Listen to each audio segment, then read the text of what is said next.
So that French love of discussion and debate and challenging each other intellectually.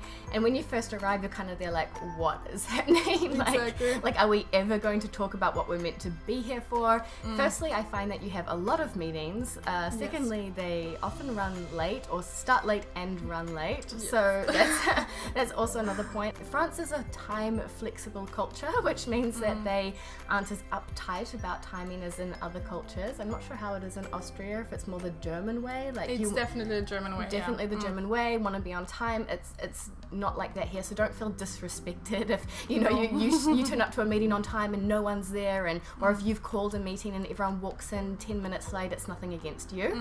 And then when you're actually in the meeting itself, you're going to be trying to sort of converge the crowd and get them to talk about specific points and try and get them to stay on track, and it's just not going to happen. As you already said, like, don't take it personally. So I remember myself, so when I started working here, I saw some exchanges of French people about an idea, and I was like, wow, why are they fighting? Why are they hating each other? They hate each other.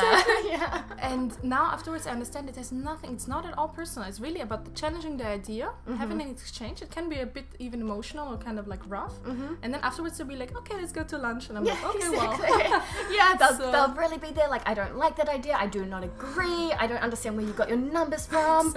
And then they'll be like, walking out the door, so how are the kids? You see two different faces. You've got the personal side and the professional side, and the professional side, it's business only, don't take it personally. Don't be surprised if the meeting doesn't seem to have a natural end. What they say for Americans is that it's a good meeting if a decision has been made in the meeting. For French, it's a good meeting if ideas have been discussed. So you might find at the end of the meeting, it just ends with, voilà. And okay, you've got